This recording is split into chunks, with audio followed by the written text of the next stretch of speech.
అందరికీ నమస్కారం. నేను మీ ఉమా. అందరూ ఎలా ఉన్నారు? ప్రజెంట్ మియన్మార్ దేశంలో ఉన్నాను. బర్మా అని కూడా పిలిచేవారు ఒకప్పుడు. మీరు లాస్ట్ వీడియోస్ అన్ని ఎవరైనా మిస్ అయితే తప్పకుండా చూడండి. ఇది చాలా ప్రత్యేకమైన వీడియో, చివరిదాకా చూడండి. ఎందుకంటే మన భారతీయులు దగ్గరగా 200 సంవత్సరాల క్రితం బ్రిటిష్ వాళ్ళు మనల్ని పరిపాలించినప్పుడు మన తమిళనాడు నుండి అలాగే కొన్ని ఇంకా తెలుగు రాష్ట్రాల నుండి కూడా కొంతమందిని తీసుకొచ్చి ఇక్కడ వదిలిపెట్టారు. ముఖ్యంగా ఇక్కడ వ్యవసాయం చేయించాలని చెప్పి అప్పట్లో కొన్ని లక్షల మంది ఇక్కడికి వచ్చారు. అలా వచ్చిన వాళ్ళు ఇంకా ఎక్కడే ఉండిపోయారు పాపం వాళ్ళంతా. ఇప్పుడు కొంచెం మెల్లమెల్లగా సెటిల్ అయ్యి ఇప్పుడు మన భారతదేశం వచ్చి వాళ్ళ పూర్వీకులందరినీ వెతుక్కుంటున్నారు. వాళ్ళ అన్నలు, తాతలు, తమ్ముళ్ళు ఎవరో ఒకరు ఉన్నారేమోనని. అలా నేను ఇప్పుడు మన భువని కూడా ఇంకో విషయం, మన భువని మనం తమిళనాడు అనుకుంటాం కదా, తంజావూరు అని, కానీ వాళ్ళ తాతలు వచ్చి బర్మానే. అంటే వాళ్ళ ముత్తాతలేమో మళ్ళీ ఇండియా. కొన్ని సంవత్సరాల క్రితం వాళ్ళ తాతలు ఇక్కడ నుండి వచ్చేసి మళ్ళీ ఇండియాలో సెటిల్ అయిపోయారు, తంజావూరులో. బర్మాని వదిలిపెట్టి వచ్చేసి ఒక 100 సంవత్సరాల చరిత్ర అయితే ఉంది భువని వాళ్ళకు కూడా. అందుకని ముఖ్యంగా వాళ్ళని వెతుక్కుంటూ మేము ఇంత దూరం వచ్చాం. వీళ్ళని తప్పకుండా కలిసి వీళ్ళ లైఫ్ జీవన విధానం ఎలా ఉందని చెప్పి ఆల్రెడీ నేను విజిట్ చేసి చాలా విషయాల వరకు తెలుసుకున్నాను. చాలా అంటే మామూలుగా వాళ్ళకి సంతోషంగానే ఉంది ఇక్కడ ఉండటానికి, కానీ నాకు చాలా బాధ వేసింది ఇక్కడ వాళ్ళకున్న ఫెసిలిటీస్ చూసి. ఎందుకంటే కరెక్ట్గా 200 సంవత్సరాల క్రితం నేను ఇప్పుడు ఇక్కడ కలిసిన ఒక తమిళ్ ఫ్యామిలీ, ఒక పెద్ద ఆయన వచ్చారంట, ఆ అమ్మమ్మ కూడా ఉన్నారు, వాళ్ళ తాత. ఇదంతా మొత్తం అడివంట. ఇప్పుడు చూస్తున్నారా, నేను కరెక్ట్గా కనీసం ఒక 500 కిలోమీటర్లు దూరంలో ఉన్నాను, 400 కిలోమీటర్ల దూరం సిటీకి, యాంగూన్ సిటీకి. కారులో వచ్చాం కదా, మీకు తెలుసు, మాట్లాడుకుని ఒక 10,000 రూపాయలు ఇచ్చి. ఇదంతా అడవి. ఇక్కడ ఆ పెద్ద ఆయన అప్పుడు 200 సంవత్సరాల క్రితం బ్రిటిష్ వాళ్ళు వదిలిపెట్టి ఇంకొక 100 మంది పని వాళ్ళు తనకి ఇస్తే దగ్గరగా 100 ఎకరాలని మొత్తం చెట్లని నరికి అడవిని పొలంలాగా చేశారు. ఇప్పుడు 200 సంవత్సరాల తర్వాత మనం ఇదిగోండి మంచి పొలంగా చూస్తున్నాం కదా, కానీ ఇక్కడ నీరు పడలేదు అని చెప్పచ్చు. ఎందుకంటే మొత్తం ఉప్పు నీరు అంట పాపం. ఇక గవర్నమెంట్ ఏదైనా చిన్న పాయిల్లో నుండి నీరు వదిలినప్పుడు పంట పండించుకుంటారంట. మనం ఇప్పుడు సంవత్సరానికి వచ్చి 2 పంటలు వేస్తాం కదా, కానీ ఇక్కడ ఒక పంటే వేసుకుంటున్నారంట పాపం. ఇప్పుడు వీళ్ళకి 28 ఎకరాల వరకు ఉందంటున్నారు ఇప్పుడు నేను కలిసిన తమిళియన్స్. అప్పట్లో 100 ఎకరాల పైన ఉండేదంట. ఇదిగోండి మరొక విషయం, నా వెనకాల ఇక్కడ వాళ్ళ ఇంటికి వెళ్ళి వాళ్ళని కూడా పరిచయం చేసుకుందాం మనం.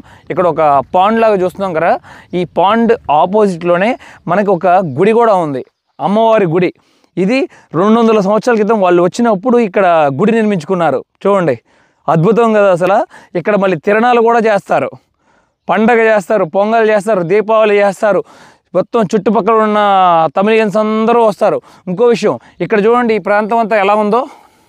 సేమ్ మనకి కర్ణాటక రాయచూరు డిస్ట్రిక్ట్, గంగావతి అలా ఏరియాల్లో మొత్తం మన తెలుగు వాళ్ళు ఉంటారు. ఇలా క్యాంపులు వేసుకుని ఇదిగోండి సేమ్ ఇక్కడ తమిళ హౌసే, అది కూడా తమిళ హౌస్, అది కూడా తమిళ హౌస్. అట్లా వీళ్ళందరూ ఆల్మోస్ట్ 80% వరకు ఇప్పుడు నేనున్న ప్లేస్లో తమిళియన్సే ఉన్నారు.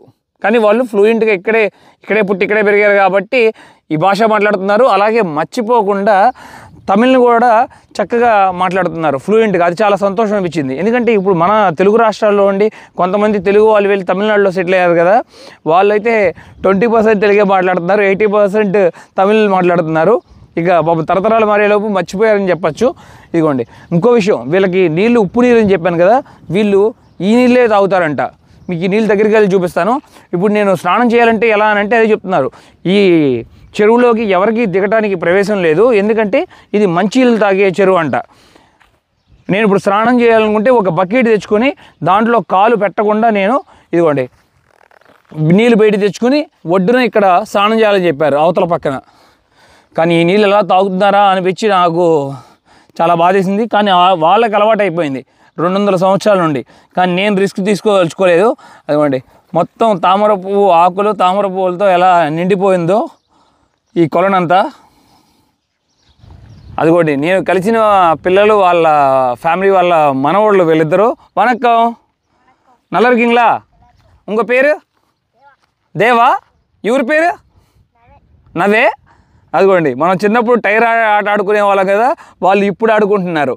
అలాగే ఎలాంటి గవర్నమెంట్ సాయం లేకుండా వీళ్ళే గుడి కోసం ఇదిగోండి ఒక రోడ్డు కూడా నిర్మించుకున్నారు. ఇప్పుడు ఈ మధ్యలోనే కొత్తగా, ఇది ఇంకా పూర్తి అవ్వలేదు, త్వరలో పూర్తి అవ్వబోతుంది. ఇప్పుడంతా వీళ్ళ పరిస్థితి అంతా బాగానే ఉందని చెప్పుకోవచ్చు. ఆల్మోస్ట్ కొంతమంది ఏమో సిటీకి వెళ్ళి సెటిల్ అయిపోయారు. పిల్లలు చక్కగా మంచి మంచి వ్యాపారాలు కూడా స్టార్ట్ చేశారు, దాంట్లో కూడా సక్సెస్ఫుల్ అయ్యారు సూపర్గా. అదే ఒకవేళ మంచినీరు పడి ఉంటే తప్పకుండా బోర్ వేసుకునే కెపాసిటీ అయితే వీళ్ళకు ఉంది, మన భారతీయులకి. అలాగే వీళ్ళ తరతరాలు పడ్డ కష్టాలు మామూలు కాదు అసలు. ఎందుకంటే ఒక్కసారి మనం భారతదేశాన్ని వదిలి వచ్చిన తర్వాత అప్పట్లో ఇలాంటి విమానాలు ఎప్పుడు కావాలనుకుంటే అప్పుడు, నేను చూడండి గబాల్ని సిక్ అంటే విమానం ఎక్కుతున్నాను, జస్ట్ 3-4 గంటల్లో ఇంట్లో ఉంటున్నాను. కానీ వాళ్ళకి అలా కుదరదు కదా. ఒక్కసారి మొత్తం చుట్టాలని, మొత్తం అక్కడ ఆస్తుల్ని అన్నీ వదిలిపెట్టి వచ్చేసారు. బ్రిటిష్ వాళ్ళు ఆజ్ఞ మీద ఇక మన భారతీయులు అందరూ చాలామంది వదిలి భారతదేశాన్ని బయటకు వచ్చిన వాళ్ళు ఉన్నారు. మీకు ఆల్రెడీ తెలుసు, ఇంతకుముందు నేను ఫస్ట్ ఇంటర్నేషనల్ కంట్రీ టాంజానియా వెళ్ళినప్పుడు జంజీబార్ ఐలాండ్లో ఎంతమంది గుజరాత్ వాళ్ళు ఉన్నారో, అక్కడ చెరుకు పండించడం కోసం వచ్చిన వాళ్ళు. ఇదిగోండి, ఇవన్నీ కూడా మొత్తం మన తమిళన్స్ ఉండే ఫ్యామిలీస్ ఇలా పాండ్స్ నిర్మించుకుంటున్నారు. నీళ్ళు వచ్చినప్పుడు దాంట్లో స్టోర్ చేసుకుని అదే వాడుకుంటూ ఉంటారు. ఈ డ్రై సీజన్ అప్పుడల్లా, ఇక మామూలు సీజన్లో కూడా అదే మొత్తం, అదే మంచినీళ్ళు, అదే స్నానాలకి, ఇంట్లో వాడుకోవడానికి కూడా అదే మొత్తం.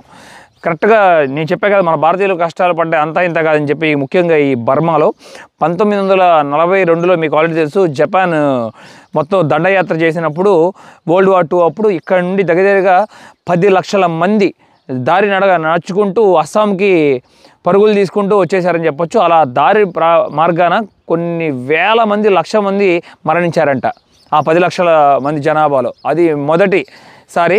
ఆ తర్వాత 1948లో వీళ్ళకి ఇండిపెండెన్స్ వచ్చిందని చెప్పుకున్నాం కదా బ్రిటిష్ వాళ్ళ దగ్గర నుండి.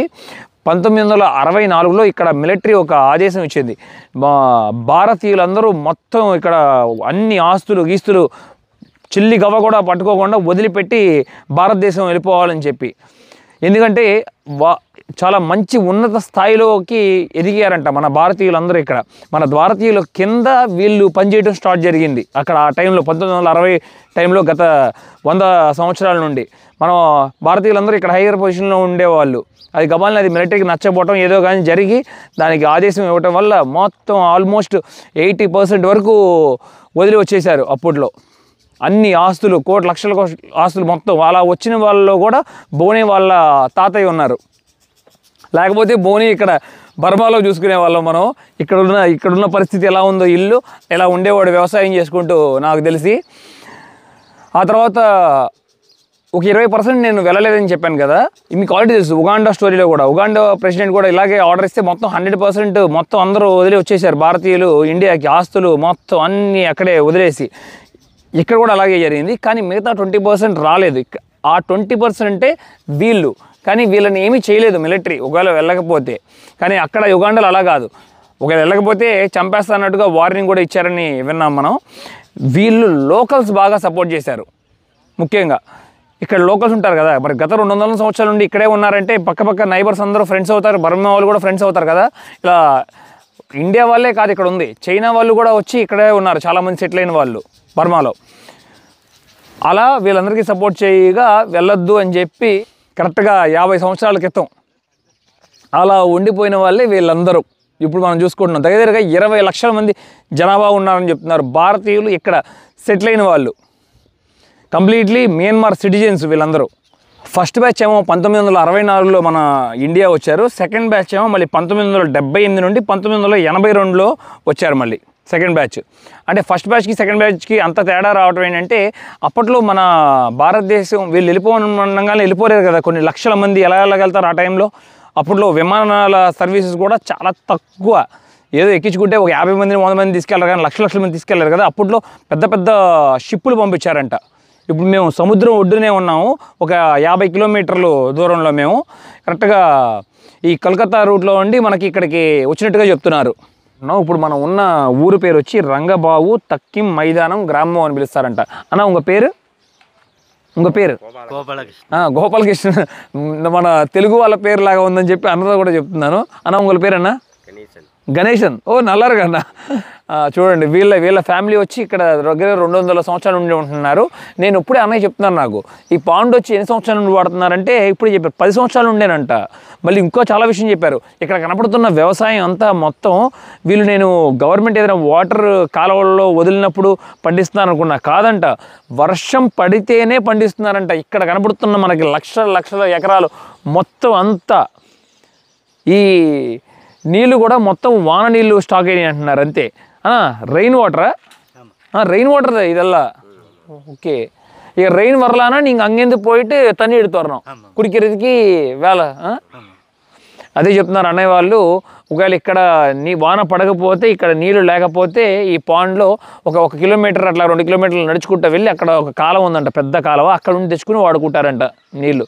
అయ్యయ్యా ఇంకా దారుణంగా అనిపిస్తుంది వీళ్ళ జీవన విధానం నాకు. మన పద్ధతులు అలాగే మన సాంప్రదాయాలు ఇప్పటికి కూడా మర్చిపోకుండా చక్కగా నడిపిస్తున్నారు ఇక్కడ బర్మా దేశంలో మన భారతీయులు. అదిగోండి ఎదురుగా అన్ని చెట్లు చూస్తున్నారు ఎలా చక్కగా ఇంటి ముందు పచ్చగా కలకలలాడుతుందో. కరెక్ట్గా ఇక్కడ 2 గుడులు నిర్మించుకున్నారని చెప్పా కదా. ఇలాంటి ఇక్కడ చూస్తున్న అమ్మవారి గుడి వచ్చి ఈ ప్రపంచంలో మొత్తం 2 ఉన్నాయంట. ఆ 2 ఒకటేమో వచ్చేమో కొల్లం గుడి అనే ఒక పట్టణంలో తమిళనాడులో, మళ్ళీ రెండవది వచ్చి ఇక్కడే. అన్న అమ్మ పేరేనా? వెట్టుడియ కాళీ అమ్మనని పిలుస్తారంట. ఇదిగోండి అమ్మవారిని దర్శించుకుందాం మనం ఇక్కడ. ఇదిగోండి చూడొచ్చు చక్కగా అలంకరణ చేసి మంచిగా శుభ్రంగా ఉంచుకున్నారు ఇక్కడ, చాలా బాగుంది. అలాగే ఇక్కడ ఒక మునేశ్వరన్ కోయిల్ కూడా ఉంది దీని పక్కనే వచ్చి. ఇది కూడా వెళ్ళి మనం లోపల చూసుకుందాం. త్రిశూలం ఉంది, అలాగే వెనక పక్క చెట్టు ఉంది, అట్లాగే ఆవులు ఉన్నాయి వీళ్ళ దగ్గర. చక్కగా ఆవు పాలు తాగుతున్నారు, మంచిది ఆరోగ్యానికి కూడా. కోళ్ళు, బాతులు, కుక్కలు అన్నీ ఉన్నాయి ఇక్కడ, జంతువులు అన్నిటిని చక్కగా చూసుకుంటున్నారు. అది చాలా బాగా నచ్చింది.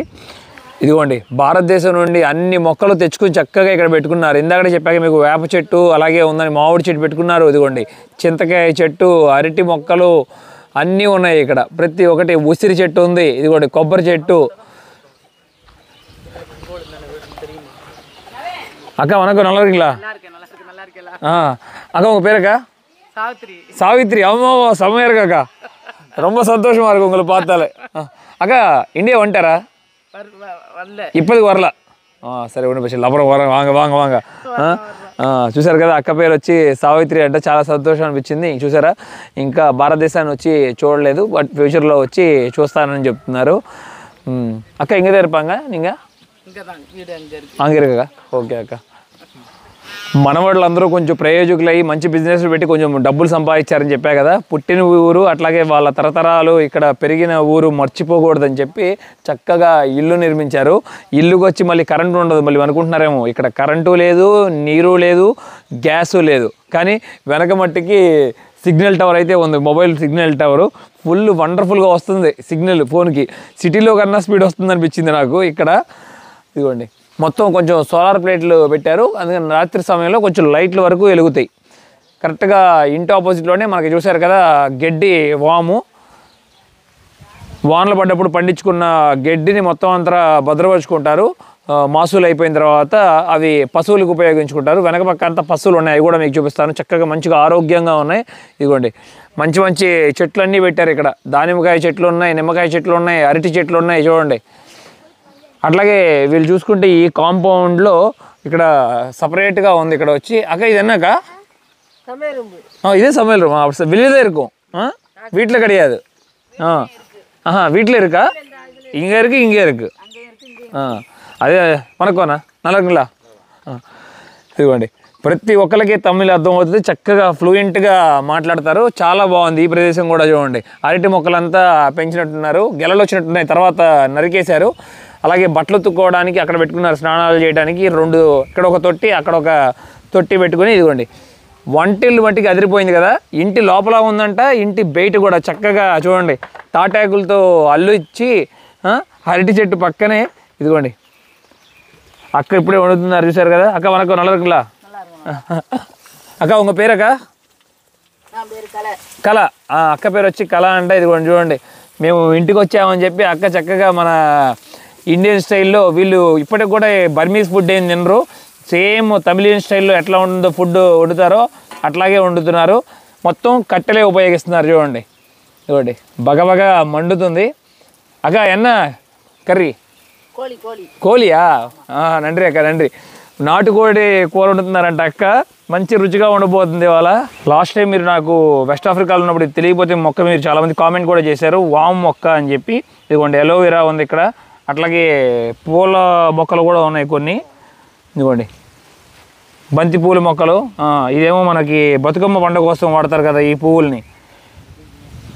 మనం ఉజ్బెకిస్తాన్ అటువైపు చూసుకున్నాం కదా సెంట్రల్ ఏషియాలో, అట్లాగే వీళ్ళు కూడా వచ్చి బాత్రూమ్ వచ్చి శాంతం బయటే నిర్మించుకున్నారు. ఇదిగోండి చక్కగా బాగుంది. అది కూడా స్నానాలు చేసే గది అంట అది. ఇక్కడేమో చెప్పాక బట్టలు ఉతుక్కుంటారని చెప్పి మీకు. మొత్తం ఓపెన్ ఏరియాలో చూడండి ఎలా ఉందో, చాలా బాగుంది అద్భుతంగా ఇల్లు. అట్లాగే కొన్ని పచ్చిమిర్చి మొక్కలు కూడా పెంచుకుంటున్నారు ఇక్కడ, అలాగే చిక్కుడుకాయ. చిన్నప్పుడు అసలు జంపంలో చూశాను పశువులు బండి, మా గవిని నాగేశ్వరరావు బాబాయ్ నడిపినప్పుడు. అదిగోండి ఇప్పటికి కూడా అదే ఉపయోగిస్తున్నారు అన్న వాళ్ళు. ఇప్పుడే పొలం నుండి వచ్చినట్టున్నారు. అన్న వరకు నల్ల இருக்கீங்களா? என் பேர் பிரசாத் அண்ணா, உங்கள் பேர்? రాజుబాబు. ரொம்ப సంతోషమా இருக்கண்ணா, సెమ్மையா இருக்கண்ணా. ఇదిగోండి ఎద్దులు మొత్తం చూశారు కదా అసలు ఎలా ఉందో, పాతకాలపు పద్ధతిలో చక్కగా. అసలు ఈ కర్ర ఇలాంటి నేను ఈ స్టైల్ ఎప్పుడు చూడాల బండిని, ఇలాంటి బండిని. అంటే ఈ చూసారా ఎట్లా వచ్చిందో ఇట్లాగా. అలాగే పైన చూడొచ్చు మనకి ఎదురు బొంగు కర్రలు ఉంటాయి కదా, దాన్ని చక్కగా పెట్టి పెంట పోగు తోలుతున్నట్టున్నారు పొలాల్లోకి. అదిగోండి చాలా సంతోషంగా ఉంది ఈ ఎద్దుల బండిని చూసినాక. అలాగే అప్పట్లో మన భువని ఇప్పుడే గుర్తు చేస్తున్నాడు. ఇదిగోండి ఇక్కడ ఒక సినిమాలో రజనీకాంత్ సినిమా ముత్తు సినిమాలు అనుకుంటారు, నాకు గుర్తులేదు. ఇది కర్ర తీసేయగానే ఇదిగోండి ఈ వీలు మొత్తం బయటికి వచ్చేస్తుంది. మళ్ళీ నేను పెట్టేస్తున్నాను, రిస్క్ అవుతుంది. ఒక్కసారి పైకి ఎక్కి ఒక మంచి ఫోటో దిగుదాం. వనక్కం సొల్లుగా, వనక్కం. సంతోషంగా ఉంది. ఎద్దుల మీద ఎక్కి ఒక ఫోటో కూడా దిగాను. చక్కగా పిల్లలందరూ ముద్దుగా ఉన్నారు. ఇదిగోండి ఫస్ట్ వీళ్ళకి తమిళే నేర్పిస్తారంట ఇక్కడ చదువు. నేను మొదటి స్కూల్ బర్మీస్ నేర్పిస్తాను అనుకున్నా, కాదంట. ఇక్కడ తమిళ్ టీచర్లు కూడా ఉన్నారు. ఫుల్గా కంప్లీట్లీ తమిళ్ నేర్చుకున్న తర్వాతే వీళ్ళని ఇక్కడ లోకల్ బర్మీస్ కానీ లేకపోతే ఇంగ్లీష్ కానీ నేర్పిస్తారంట వీళ్ళకి. మంచి డెసిషన్ తీసుకున్నారు ఇక్కడ ఫ్యామిలీస్ అందరూ. బ్యాలెన్సే కుదరట్లేదు, అలవాటు బాగా తప్పింది. చిన్నప్పుడు బాగా వెళ్ళేవాళ్ళం.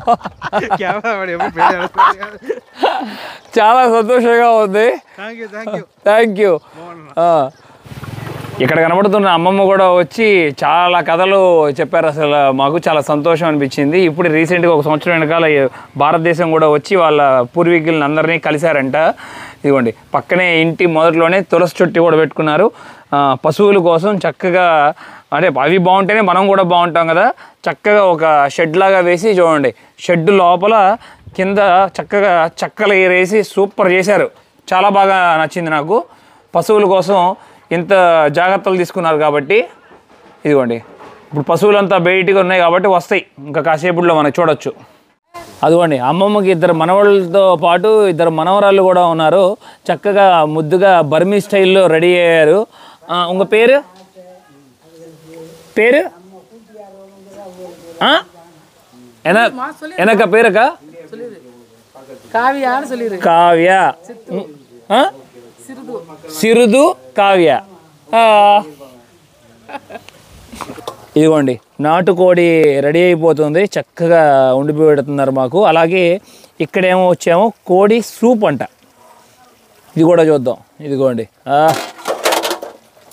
సువాసన వస్తుంది అసలు మంచిగా.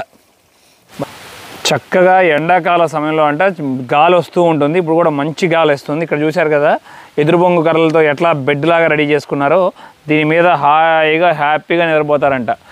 అన్నా కుసుమిరికా கிடையாது, இப்போ கிடையாது. వ్యవసాయం పనుம்போது వరం అప్పు అదే వ్యవసాయం చేసినప్పుడు వరి వేసినప్పుడు అప్పుడు వస్తాయి, కానీ దోమలు ఇప్పుడు అసలు ఏమీ లేవని చెప్తున్నారు. హాయిగా పడుకోవచ్చు బయట, మంచి గాలి వస్తుంది, నల్ల కాత్తు వరదనా.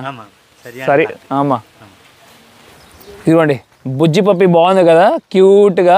కానీ ఇది వేరే ఒక క్రాస్ బ్రీడ్కి పుట్టింది, అందుకే దాని కాళ్ళు చాలా చిన్నగా ఉన్నాయి, పొట్టిగా చూడొచ్చు. మనం సిటీలో బైకులు చూసుకోలేకపోయాం దగ్గరగా. ఇదిగోండి ఇక్కడ బాగా చూసుకోవచ్చు. హోండా వేవ్ 125cc బైక్ అంట. వనక్క బ్రదర్, நல்லா இருக்கீங்களா? உங்க பேரு? சிவன். சிவன், ஓ செம்ம பேரு. உங்க பேர் బ్రదర్? అప్పకల. అప్పకల, ఓకే. నల్లది నల్లది, ரொம்ப సంతోషమా ఇருக்கு. ఇంకొక విషయం ఏంటంటే ఇక్కడే మనం ఇందాక పాను గురించి చెప్పాం కదా, ఒకప్పుడు వీళ్ళు వెళ్ళి తెచ్చుకునే వాళ్ళు నీళ్ళు, కానీ వీళ్ళకున్న కొంచెం నీళ్ళు కూడా వీళ్ళు అబ్జెక్షన్ చెప్పకుండా కొంతమంది లారీల్లో కూడా వచ్చి తెచ్చుకొని నింపుకొని వెళ్తున్నారు తాగటానికి నీళ్ళు. మంచి విషయం కదా. ఎక్కడున్నా కూడా భారతీయులు మట్టికి మంచిగా హెల్ప్ చేస్తారు. అదే గొప్ప విషయం మన గురించి ప్రపంచం అంతా. ఇందాక అన్నయ్య వాళ్ళ ఇల్లు చూసుకున్నాం కదా, చెప్పాక ఇక్కడ ఉన్న చుట్టుపక్కల ఉన్న ఊర్లు మొత్తం అందరూ వచ్చి మన తమిళ వాళ్ళే అని చెప్పి ఇదిగోండి ఇక్కడ అన్నయ్య వాళ్ళ ఇంటికి కూడా వచ్చాము. చూడండి మొత్తం అన్న కూరగాయలు మొత్తం బాగా చక్కగా ఆకుకూర అంతా పండించుకుంటున్నారు ఇంట్లోనే. పచ్చిమిర్చి బాగుంది, వంకాయ కూడా ఇదిగోండి, పొట్లకాయ అన్ని రకాలు ఉన్నాయి. ఇది చూసారా బాగా చక్కగా పాకిచ్చారు. వనక ఒక నలర్గులా ఇదిగోండి మొత్తం ఇల్లు కూడా చూడొచ్చు, చెక్కతో నిర్మించుకున్నారు, బాగుంది. ఇదిగోండి ఇది కూడా ఇప్పుడు ఇల్లు చూసుకున్నాం కదా, లోపల వచ్చి చిన్న ఒక బాబు కూడా ఉన్నాడు, బుజ్జి బాబు ఇప్పుడే ఫుడ్ తింటున్నాడు. తంగచి పేరేనా? కవిలన్. కవిలన్ అంట, చాలా చక్కటి పేరు పెట్టారు. అక్క తంగచి ఇంకో పేరు? రదీమా. ఓకే, మీకు ఆల్రెడీ తెలుసు అనుకుంటున్నాను. తంగచ్చి అంటే మన తెలుగు భాషలో చెల్లి అని అర్థం. తన పేరు కూడా మనం తెలుసుకున్నాం కదా, అట్లాగే ఇంటి లోపల కూడా వెళ్ళి చూద్దాం మనం, ఓకేనా? ఈ చెక్కలు ఎన్ని కొత్తగా చూస్తున్నట్లు అనిపించింది. ఇదిగోండి ఈ బీరువాలాగా పెట్టుకున్నారు చూసారా, ఇట్లా ఉంటాయి ఇక్కడ హౌసెస్ అన్నీ మొత్తం మన తమిళియన్స్ వాళ్ళకి ఇంపార్టెంట్ అయిన వస్తువులన్నీ ఇట్లా ఈ చెక్క బీరువాలో భద్రపరుచుకున్నారు. అట్లాగే పైన గిన్నెలు కూడా చూడొచ్చు, కింద పిల్లల బట్టలు, అట్లాగే వాళ్ళ చీరలు, అట్లాగే ఇక్కడ అందరి దేవతలు ఉన్నారు చూడవచ్చు లైన్లో. అసలు ఇక్కడ ఇంటి లోపల నుండి వ్యూ ఉంది, బయటికి సూపర్ ఉంది. ఇదే అసలు ఇప్పుడు ఇలా ఉంది మనం చూడటానికి. చూడండి ఇదిగోండి సన్సెట్ చూసుకోవచ్చు మనం. ఇట్లాగే మీరు ఊహించుకోండి ఒక్కసారి, ఇది వానాకాలం అప్పుడు ఈ ప్రదేశంలో ఇట్లా వ్యూ చూస్తే ఎలా ఉంటుంది ఇక్కడ అనేది. మొత్తం పచ్చగా పైర్లతో నిండిపోయి అసలు అందంగా కనపడుతుంది ఇక్కడంతా. మన మోహన్ అన్న అసలు పరువు తీసేశారు మనకి.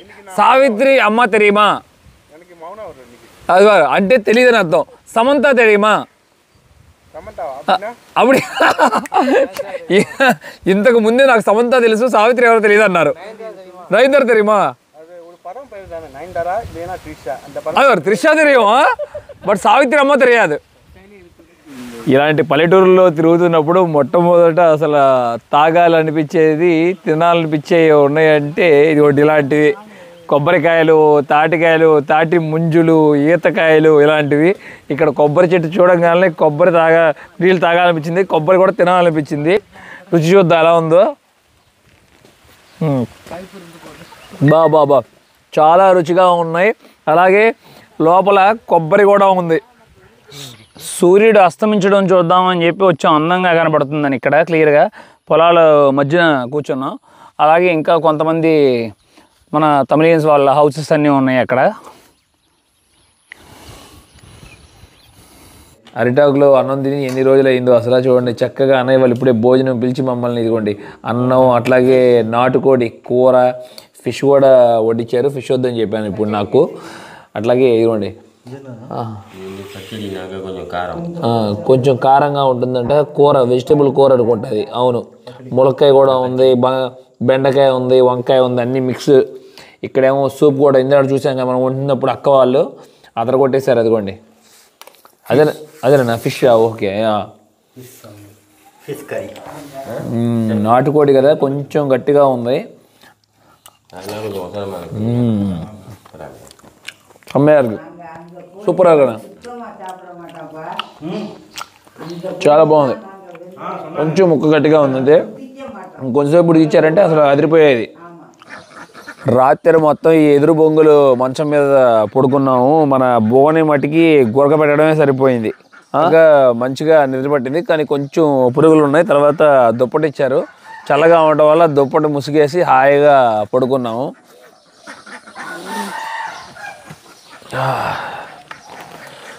అక్కడ మళ్ళీ లోకల్ బర్మా పీపుల్ ఉంటారు కదా, వాళ్ళు వచ్చి పని చేసుకుంటున్నారు. చూడండి మొత్తం అన్న కాంట్రాక్ట్ ఇచ్చారంట, గుండ్రంగా నీట్గా క్లీన్ చేసి ఒక బాక్స్ షేప్లో చేయమన్నట్టు. ఒక 15 సంవత్సరాల క్రితం 20 సంవత్సరాల క్రితం అనుకుంటా ఈ పవర్ టిల్లర్ బళ్ళు చాలా ఫేమస్. మన ఇండియాలో బీభత్సంగా కొన్నారు. ఇదిగోండి ఇప్పుడు కూడా ఇక్కడ ఇవి వాడుతున్నారు. అక్కడ కనబడుతున్న పూరిపాక్ కూడా మన భారతీయులదే. వాళ్ళు చాలా సంవత్సరాల నుండి ఇక్కడే ఉన్నారంట. వాళ్ళు ఇక్కడ 3 ఎకరాలు ఉందంట. ఒక అతను ఇక్కడే మొత్తం ఫ్యామిలీ అంతా ఇక్కడే పుట్టి ఇక్కడే పెరిగారు. రీసెంట్గా వాళ్ళు కొంచెం మనీ సంపాదించుకొని వేరే చోట ఒక 20 ఎకరాలు ఉందంట అటువైపు ఆ చెట్ల దగ్గర. అక్కడ చక్కగా మంచిగా ఇల్లు నిర్మించుకొని అక్కడ ఉంటున్నారంట ఇప్పుడు.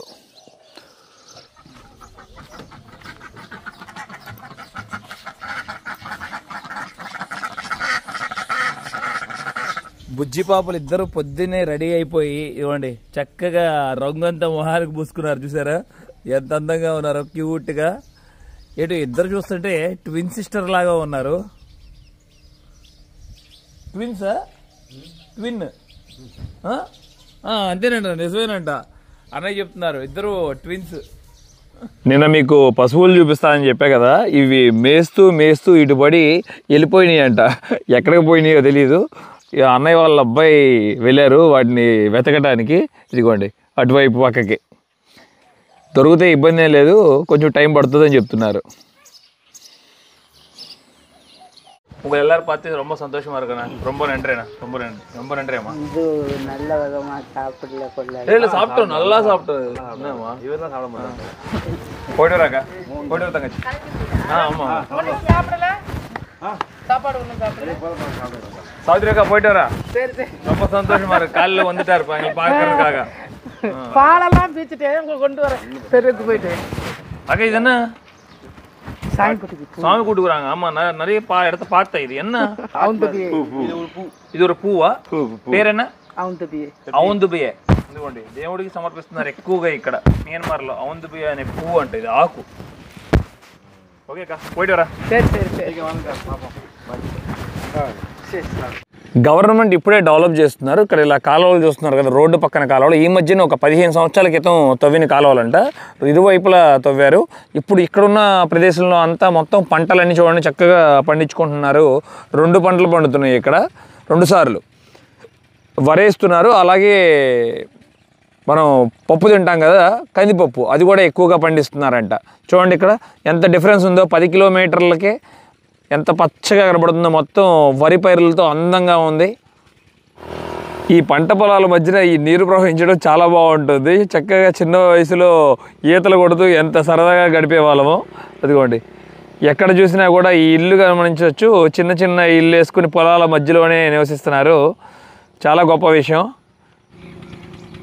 ఎక్కడ చూసినా కూడా అందంగా అనిపిస్తుంది. ఆ పూరి ఇల్లు కూడా తాటాకులతో కట్టిన ఇల్లు, రేకుల షెడ్లు, అలాగే అదిగోండి కోత మిషను. మొత్తం ఈ ఏరియా అంతా చూడవచ్చు. ఇప్పుడే వరి మొత్తం కట్ చేస్తున్నారు. ఇక ఈ వీడియో ఇక్కడితో ఎంజాయ్ చేస్తున్నాను. మీకు కూడా నా ప్రయాణం నచ్చిందని ఆశిస్తున్నాను. ఒక మంచి వ్యక్తుల్ని కలిశాను చాలా రోజుల తర్వాత. చాలా హ్యాపీ అనిపించింది. ఇంత దగ్గరగా ఒక రోజు సమయం పైన గడిపాము వాళ్ళతో. అది కూడా మన భారతీయులు. ఇంకా హ్యాపీ. మళ్ళీ తప్పకుండా ఈ వీడియో చూసిన వాళ్ళల్లా ఎవరో వాళ్ళు మన తెలుగు ఫ్యామిలీస్ కూడా కలవమని అంటారు. తప్పకుండా నేను మ్యాక్సిమం మన తెలుగు ఫ్యామిలీని కూడా కలవడానికి ప్రయత్నిస్తాను. దారిలో అక్కడక్కడ కనపడ్డ వాళ్ళతో మనం మాట్లాడాం కదా, ఎక్కువసేపు ఇంకా కొన్ని విషయాలు తెలియజేసుకోవడానికి ప్రయత్నిస్తాను ఈసారి నెక్స్ట్. మీకు కూడా నా ప్రయాణం నచ్చితే లైక్, షేర్ అండ్ సబ్స్క్రైబ్ చేసుకోండి. నన్ను చాలా సపోర్ట్ చేసిన వారు అవుతారు. Thank you. Love you all. By by.